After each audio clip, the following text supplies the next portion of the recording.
I wanted to talk a little bit about a few different topics here. The first one, it was prompted, I wanted to talk about this because I saw a podcast by James Corbett about the same topic, and the topic is Sousveillance.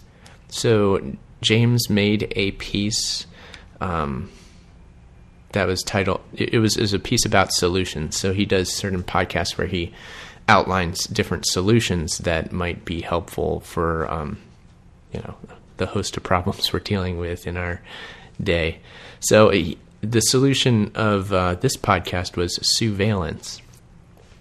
And Sousveillance, the general idea is that instead of, in response to mass surveillance, we're all surveilled all the time, especially if we're talking about electronically, online. Everybody is surveilled constantly.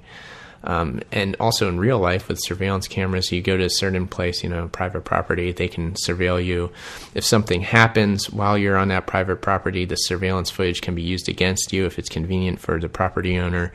However, if something is done illegally to you by some sort of authority figure, then you don't have access to that footage because you don't own it, you see. So the idea is, if you're ever in a sticky situation where an authority figure is abusing their power against you, you videotape it. So then you have that as evidence. If they do anything wrong, then you have evidence of that, and then you can, obviously that's for you to refute any wrongful charges, et cetera, et cetera. So, that's a good thing. That's a good thing, as Sousveillance. Now, there's also a darker side of Sousveillance as well. The darker side of Sousveillance is really demonstrated when the idea is taken to its extreme ends, and where people are surveilling each other doing everything, more or less. Where, okay, you have the cameras and you're recording the stuff that you do, but it's not just about recording situations where there's some abuse of authority and you're trying to protect yourself legally. No, you have a camera on you and you're able to record everything you do at all times. Therefore, you do just record every event of your daily life. And beyond that, other people have access to watch your videos, so they're able to see the events of your everyday life even in real time. So just all the time being connected through social media, etc., you are able to see everybody's life all the time, and they can see you.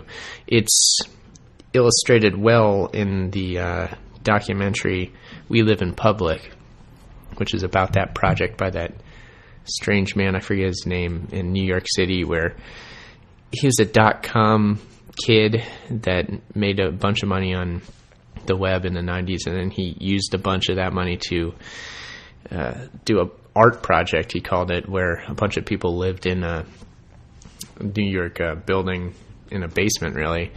They all lived in there, and everywhere they went, there were cameras on them. So there's a camera in their bed, there's a camera in all the bathrooms, there's cameras anywhere you could go in there. And everybody living there had access to a TV where they can change the channel to any camera in the place, so they could watch anybody doing anything at any given time the whole time. That's Sousveillance, and that's the extreme end of Sousveillance, is that We Live in Public documentary. If you haven't seen the We Live in Public documentary, it's definitely recommended. So there's a link to it on my videos tab on theageoftransitions.com. It's under the recommended videos. I think it's in the sidebar there. It'll take you to Hulu, so it's streaming on Hulu now, I believe. Good documentary. You should watch it if you haven't. That's really the epitome of Sousveillance, and certainly the dark side of Sousveillance. And you'll find that there's a lot of transhumanist sort of ideas that enter into Sousveillance, and you get a lot of folks who are themselves transhumanists advocating for Sousveillance. To point you again to my recommended videos page on the ageoftransitions.com, there is a heading that says transhumanists, videos by transhumanists, I believe it is. It's a post that I have under the recommended videos. And one of the videos I have posted on there is about Sousveillance. And it's actually a presentation given by a prominent transhumanist named Ben Goertzel. And so, again, listening to James Corbett's podcast the other day, it made me think back to this video. And I knew that I had watched it and took notes on it a while back, and I dug up my notes, so I want to share some of my notes from that presentation by Ben Goertzel from 2009. So I'll just share some of those notes because it's pretty telling of the idea of Sousveillance. So let's see here, where to start. I guess the video was shot March 2009 at the second conference on artificial general intelligence. And the name of the lecture was, "Is Sousveillance the Best Path to Ethical AGI?" This lecture was given by Ben Goertzel. I mentioned his name before, but he is a very interesting person, a prominent transhumanist, prominent in the Singularity crowd too, which is barely distinguishable from the transhumanist crowd. He's been a member of the boards of the Humanity Plus and the Singularity Institute, both those groups. He himself is an artificial intelligence researcher, so he is in the field of artificial intelligence. He also researches artificial general intelligence. The distinction there is artificial general intelligence is the pursuit of creating machines that have basically they have reasoning abilities comparable to a human. And then you get in the singularity scenario where you have a machine that's able to reason and to grow and to expand its mind, whatever its mind is. It brings on the singularity because it's able to compound its intelligence, yada, yada, yada, singularity idea. People are probably familiar with that. So Ben Goertzel is very prominent in that group advocating those ideas, but he's also a very real artificial intelligence. He's working in the field, scientists working in the field of artificial intelligence, and he's done lots of projects with various departments of government, different private organizations. He's done a lot of interesting projects. You can check out his background on his website. He lists off quite a few things. I know he's worked with the CDC, doing some bioinformatics stuff, creating AI.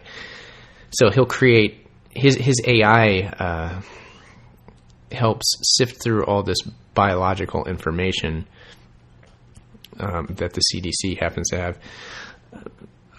So bioinformatics, it goes through this huge list of biological information that's recorded, and then the AI's job is to make connections between that data and try to figure out pattern recognition through the data to try to make some sort of use out of all this data that you wouldn't really able to be able to use otherwise, just because there's too much of it. You can't sift through it.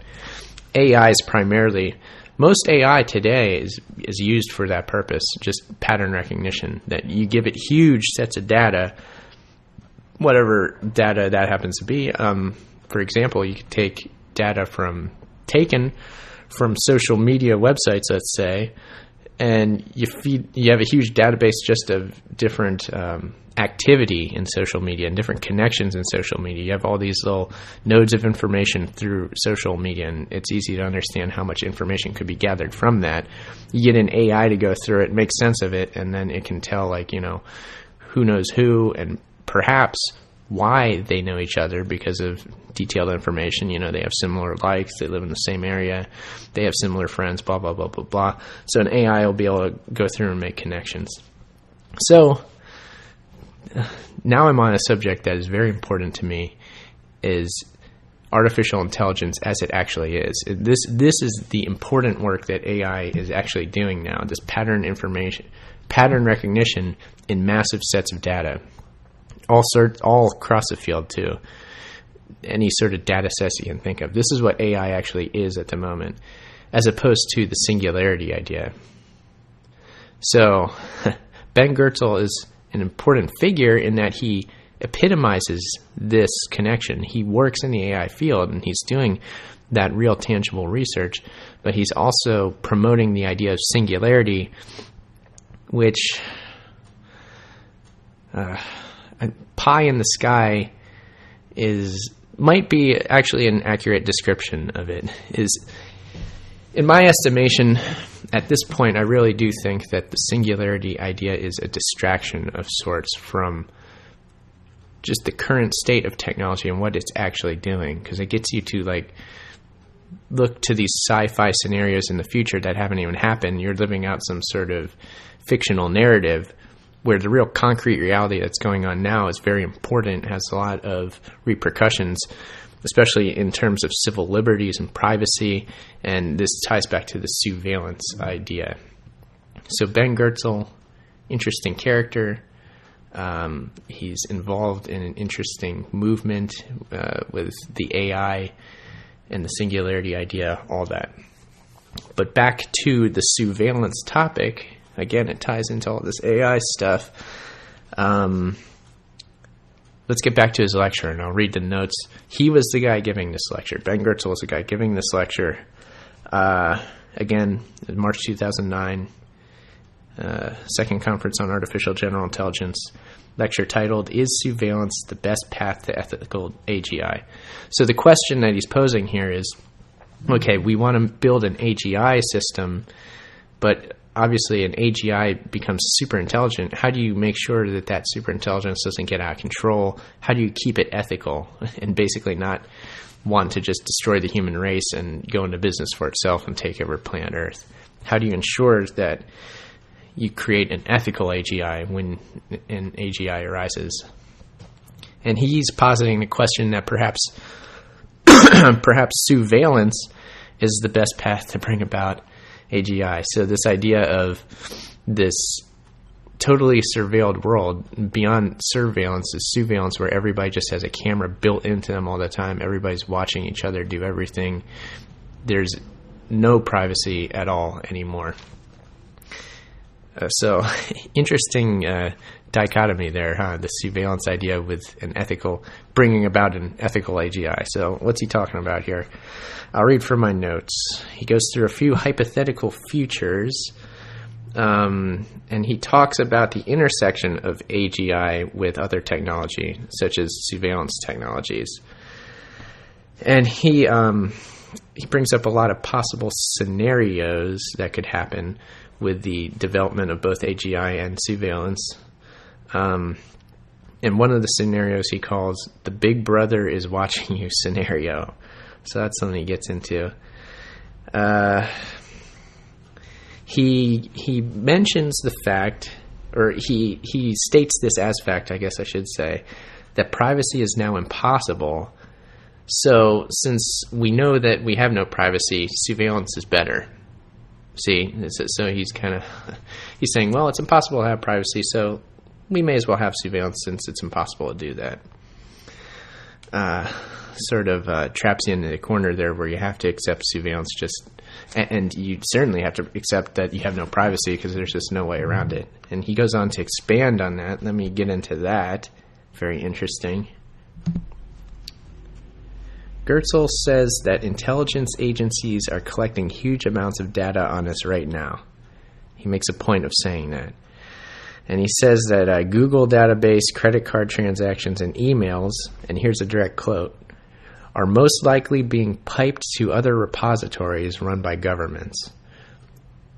And as he says this, he's talking about all these Google database, credit card transactions, and emails being piped to other repositories run by governments. He's kind of smirking and kind of laughing about it.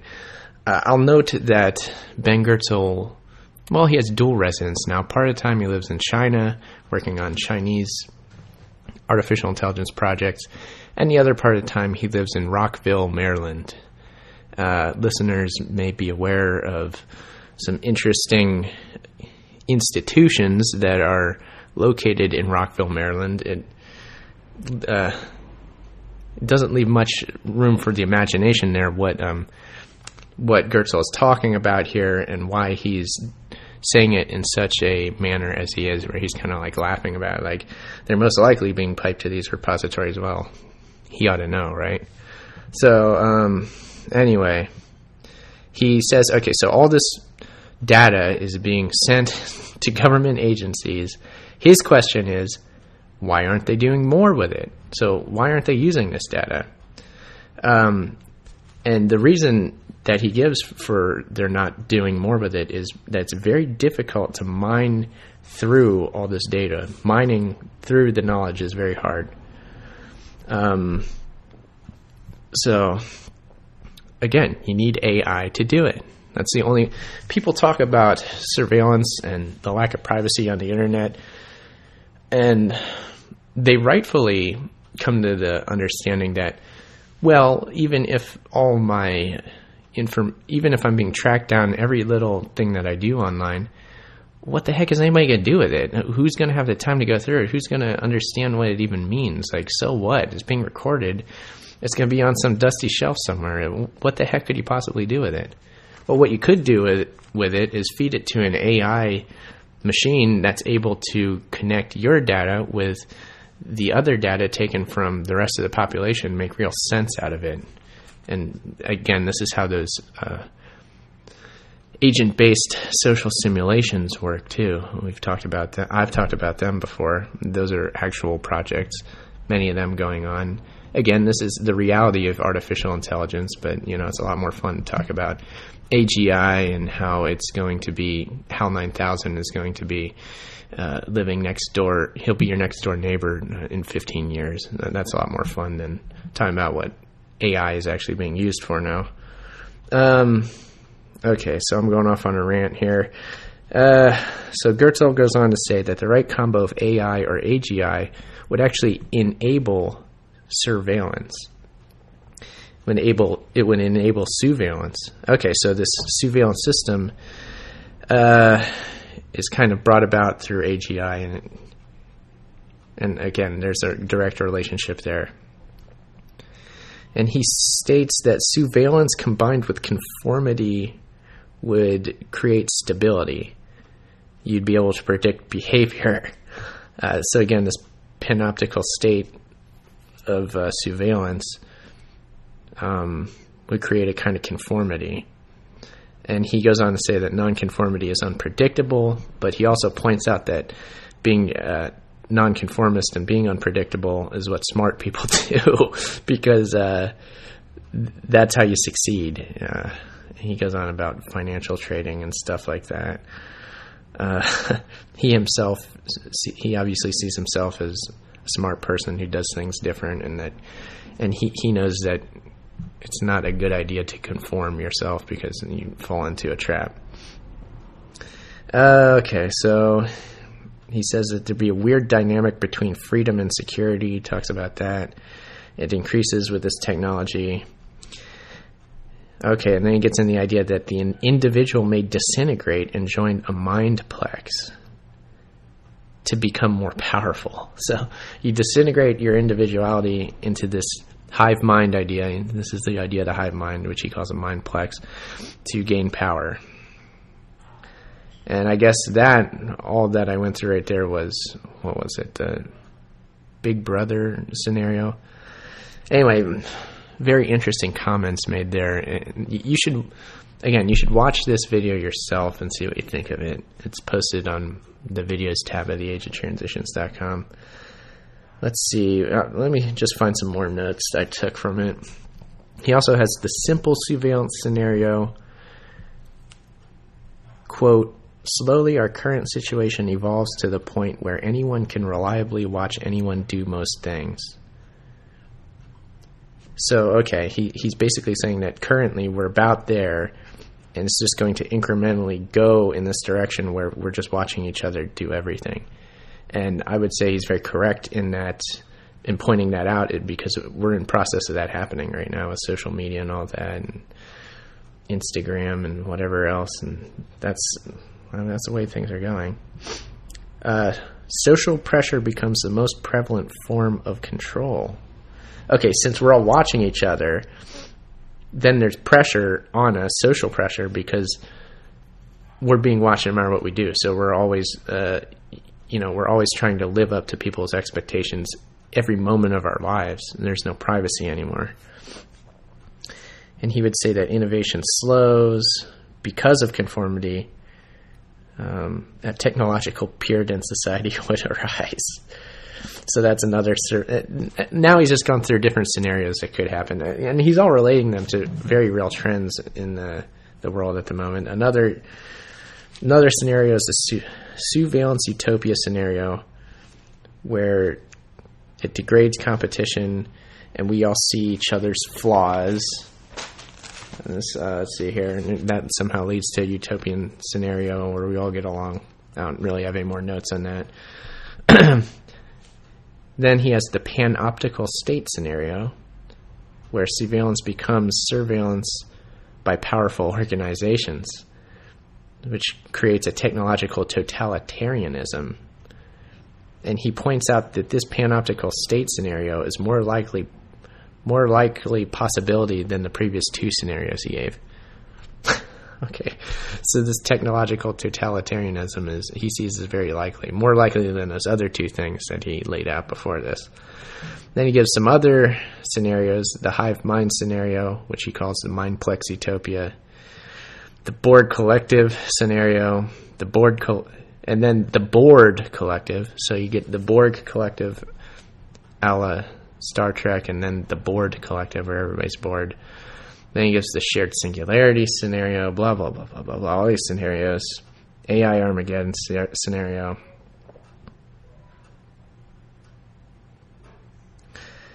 So anyway, that's Ben Goertzel's presentation there. You should watch the video yourself, see what you think of it.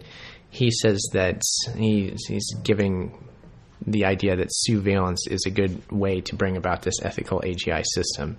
And he's pointing out the connection there between AGI and the idea of Sousveillance. So be sure to check out that video about Sousveillance given by Ben Goertzel that we've just been going through here. Check it out on my website, theagetransitions.com. I have it posted there. And some more thoughts on Ben Goertzel, because he's an interesting character. Again, he epitomizes sort of the whole singularity issue here that I was getting into before, is of whether or not the singularity is sort of a pie-in-the-sky idea that's meant to distract from actual down-to-earth AI projects that are happening right now. I think that's the case to a good extent, but at the same time, Mr. Goertzel has written and has produced lots and endless material about a lot of strange topics that get into the whole stranger aspects of the singularity idea, and the veracity of which he produces these things is something to be something impressive for sure, and something that I don't think you can really fake. That is to say, I think he's writing these things because he really believes them. And he gets into a lot of off-the-wall topics. I mean, he talks about other dimensions and contacting aliens and all sorts of very interesting topics like that, which are fascinating, and no doubt. And he is a very intelligent person, for sure. I mean, he's a brilliant mind, but he's also a very dark, very, very dark things going on there too, with what he's involved in, if not himself, but what he's involved in. I met Ben Goertzel in person before, and I've interviewed him. I interviewed him at the 2009 Singularity Summit, and so I got to experience what he actually is like in person. And he's actually he's a very interesting person, someone that is actually fun to be around and to just try to see what he's all about. So he's an interesting person just to hang out with, I guess, if you to put it simply. So he's not someone I dislike. However, he's someone that is involved in things that trouble me, to say the least. And to say that he has a dark side would be an understatement. And I did make a point to ask him while I was interviewing him about the more mundane AI projects, especially ones that have to do with surveillance. I know I asked him a question about the European Union project INDECT, and whenever I would ask him a question about that, he would brush it off pretty quickly. So he'd brush off any sort of like mundane surveillance AI questions that I happen to have. And he was, of course, very happy to talk about AGI singularity scenarios. That's really what he wanted to do and what he was expecting to do. The reason why he brushed off the other questions, well, I don't know. There's probably a multifold reasons for that. As I said before, Goertzel does live in Rockville, Maryland, so that's home to an agency which has been in the news as of lately. So make of that what you will. I have his Cosmos Manifesto book, Goertzel's Cosmos Manifesto book, on my reading list, on the recommended books list, just because, again, it gets into some of these stranger aspects, but it has a lot of valuable information in there. When I read, he actually had posted for free online, and now it's a book that is for sale. So, check it out if you want to get into some crazy subjects there. And I know I was saying that Singularity and all the wacky stuff that comes with it is a distraction away from the truth of AI, but at the same time there's something to it of value as well. And I won't get into that at length now, but suffice it to say, let's make sure that we know what's going on with real AI here first and see if we can get anywhere with that. And so far we haven't gotten too far with that. So something that I like to point out whenever I get the chance now. Another book on the recommended books list is Jose Delgado's, what is it? It's Control of the Mind Toward a Psycho-Civilized Society. The title might be a little off there, but it's Jose Delgado's book about his research into electronic stimulation of the brain. So electrodes implanted in the brains of animals and of humans. And his famous experiment was done on a bull. So he was in a bull fighting ring, fighting this bull who had electrodes implanted in its brain. And the way that he was able to stop the bull was by pressing a button on a control. There's actually a host of occult symbolism in this event, and that was something that I was wanting to talk about, but I don't think I'm going to do it on the podcast here today. I'm going to save that for later. Let's just say for now that his book is linked on my recommended books list. And again, just a note on books in general, books for sale in general. I was noticing the other day on Amazon that prices on books seem to be going up. A lot of books, some books I've bought in the past I've noticed for dramatically higher prices. I don't know if the main reason for this is just because the dollar is continually losing value. If that's obviously a contributing factor in one way or another. But it may also be that these books are being more sought after, or they're not being printed as much. There's less of them for whatever reason. I don't know what's going on, but I know that Billington's Fire in the Minds of Men I think that's around $40 now. I know it's not a cheap book when I bought it, but prices seem to be going up in general on these books. So I'm not sure what that phenomenon's about, but It is nice to have these books. And then if we're talking about Amazon.com, of course, they started out as a bookseller. So, and the sad thing about this is that I've been to the local library here in Long Beach looking for certain books I thought that they would actually have, and any book that I'm looking for, they just never have it. So then I end up buying it on Amazon, which isn't a bad thing because then I have it for later and I have it to reference and all that, which is good. But it's just too bad that libraries don't have good books at them, that you have to go other ways to find them. There may be some university libraries that have these books though. So if you have access to like good university libraries and things like that, check them out and see if you can find them. Otherwise, you might have to buy them. And again, if you do ever buy anything on Amazon, go to theageoftransitions.com and click through the banners or through the links first, and you'll be helping me out. So I believe I'm just going to end the podcast here because, as I said, I have a lot of thoughts on Jose Delgado there. I might have to write a whole article about that because there's a lot to say.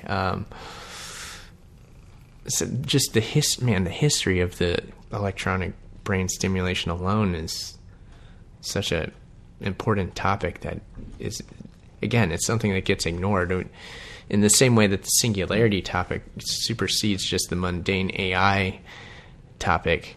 In the same way the history of electronic brain stimulation gets glossed over just by the craziness of the subject whenever it's brought up now. Like, oh, look, brain implants are real now, and everybody goes, whoa, where'd that come from? And you don't realize it goes back, you could arguably say it goes back over 100 years, even with those two guys. I forget what country they were in, but they were they put electrodes in the body of a dead dog to stimulate it to see what would happen. So you could argue that goes back that far. It certainly goes through the 1920s and 40s and all that. Again, well, that interesting history. So something to look into. The symbolism goes right alongside the actual science. They coincide. So, always remember that we don't live in a one-dimensional world, but multifaceted reality we live in here where symbols and ideas penetrate everything. And the true meaning of things is understood at a deep subconscious level by everyone. However, most people don't they're not consciously aware of those very same meanings, which they do understand subconsciously. So again, this is the idea of most people being asleep, and to wake from that slumber is, it's a task, and it's one that the conscious mind has to decide to take. Consciousness, subconsciousness playing to it, electronic brain stimulation, all this stuff ties in together. Stuff I'm fascinated with, so I'm going to keep making podcasts, keep making material. I don't think I'll be able to stop making material anytime soon. There's so much to talk about. I want to stress the point that I don't feel as though I am some sort of authority on my opinions are all correct on this. I just have some interesting thoughts on the matter, and I've also come across information that doesn't get talked about elsewhere, so I feel the need to bring it up here. So that's the reason that I'm doing what I'm doing. So I'll just put that out there. That's why I'm doing this. It's not to glorify myself. That's not what I want to be about here. It's not about me. And I'm this guy that knows everything. I'm just somebody who's trying to add some depth to the conversation, so I hope other people will join in on this too. So until next time, this is Transresistor Radio. I'm your host, Aaron Franz. As always, Seeker, seek on.